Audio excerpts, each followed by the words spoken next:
ಒಂದು ಕಾಲದಲ್ಲಿ ಚಿತ್ರದುರ್ಗದ ಜಾನುವಾರು ಸಂತೆ ಅಂದರೆ ಇಡೀ ರಾಜ್ಯದಲ್ಲೇ ಹೆಸರುವಾಸಿ.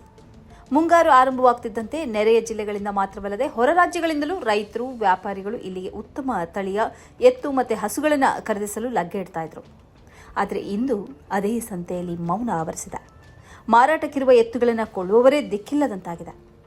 ಚಿತ್ರದುರ್ಗದ ಜಾನುವಾರು ಜಾತ್ರೆ ಇಂದು ದೊಡ್ಡ ಸಂಕಷ್ಟವನ್ನು ಎದುರಿಸುತ್ತಿದೆ. ಪ್ರತಿ ವರ್ಷದ ಕೃಷಿ ಸಮಯದಲ್ಲಿ ಜಾನುವಾರುಗಳ ಖರೀದಿ ಮತ್ತು ಮಾರಾಟ ಚಿತ್ರದುರ್ಗವೂ ಸೇರಿದಂತೆ ರಾಜ್ಯದಲ್ಲಿ ಸಾಮಾನ್ಯ ಪ್ರಕ್ರಿಯೆ.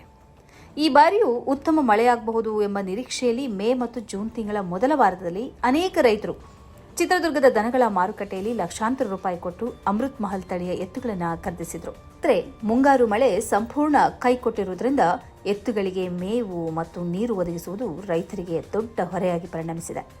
ನೀರು ಮತ್ತು ಮೇವಿನ ಕೊರತೆಯ ಭೀತಿಯಿಂದಾಗಿ ಭಾರೀ ನಷ್ಟಕ್ಕೆ ಮಾರಾಟ ಮಾಡಲು ರೈತರು ಮುಂದಾಗಿದ್ದಾರೆ. ಆದರೆ ಮಾರುಕಟ್ಟೆಯಲ್ಲಿ ಕೊಳ್ಳುವವರೇ ಇಲ್ಲದಂತಾಗಿದ್ದು ರೈತರು ಕಂಗಾಲಾಗಿದ್ದಾರೆ.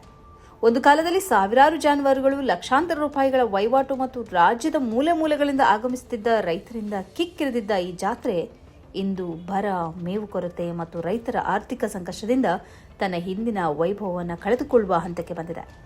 ಚಿತ್ರದುರ್ಗ ಜಿಲ್ಲೆಯಲ್ಲಿ ಹಲವು ದಶಕಗಳಿಂದ ಜಾನುವಾರು ಜಾತ್ರೆಗಳು ರೈತರ ಜೀವನದ ಪ್ರಮುಖ ಭಾಗವಾಗಿವೆ. ವಿಶೇಷವಾಗಿ ಮಳೆಗಾಲ ಮತ್ತು ಹಬ್ಬದ ಸಂದರ್ಭಗಳಲ್ಲಿ ನಡೆಯುವ ಈ ಜಾತ್ರೆಗೆ ಕರ್ನಾಟಕ ಮಾತ್ರವಲ್ಲದೆ ಆಂಧ್ರಪ್ರದೇಶ, ತೆಲಂಗಾಣ, ಮಹಾರಾಷ್ಟ್ರ ಸೇರಿದಂತೆ ನೆರೆಯ ರಾಜ್ಯಗಳಿಂದಲೂ ವ್ಯಾಪಾರಿಗಳು ಆಗಮಿಸುತ್ತಿದ್ದರು. ಇಲ್ಲಿ ಸ್ಥಳೀಯ ತಳಿಯ ಎತ್ತುಗಳು, ಹಸುಗಳು, ಎಮ್ಮೆ ಹಾಗೂ ಕೃಷಿ ಕಾರ್ಯಗಳಿಗೆ ಬಳಸುವ ಜಾನುವಾರುಗಳಿಗೆ ಹೆಚ್ಚಿನ ಬೇಡಿಕೆ ಇತ್ತು. ರೈತರು ಮತ್ತು ವ್ಯಾಪಾರಿಗಳ ನಡುವೆ ನೇರ ವಹಿವಾಟು ನಡೀತಾ ಇತ್ತು. ಪಶು ಆಹಾರ, ಕೃಷಿ ಉಪಕರಣಗಳು ಹಾಗೆ ಜಾನುವಾರುಗಳ ಪರಿಕರಗಳು ಮಾರಾಟ ಹೆಚ್ಚಾಗ್ತಿತ್ತು.